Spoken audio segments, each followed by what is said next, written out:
رب اشرح لي صدري ويسر لي واحلل عقدة من لساني يفقهوا قولي الحمد لله الذي هدانا لهذا وما كنا لنهتدي لولا أن هدانا الله لقد جاء رسول ربنا بالحق والصلاة والسلام والتحية والإكرام حسبي الله في الوجود سرائه التي من يومنا هذا إلى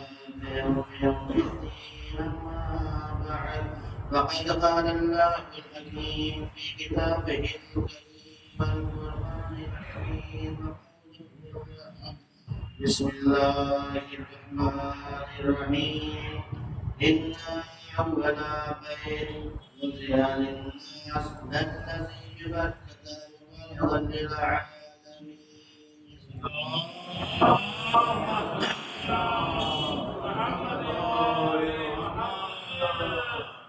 ذلك سورة الحمد وزينة سورة الرحمن وقال إخبار ثاني في أبناء Mas karma minti amri dari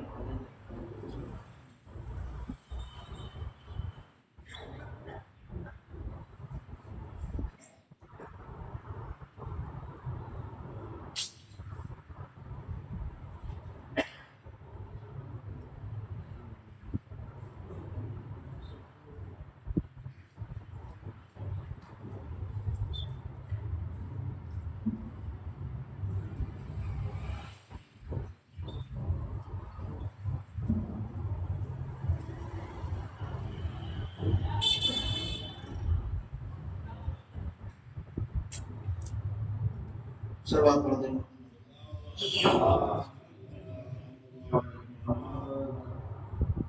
Azad Allah Taala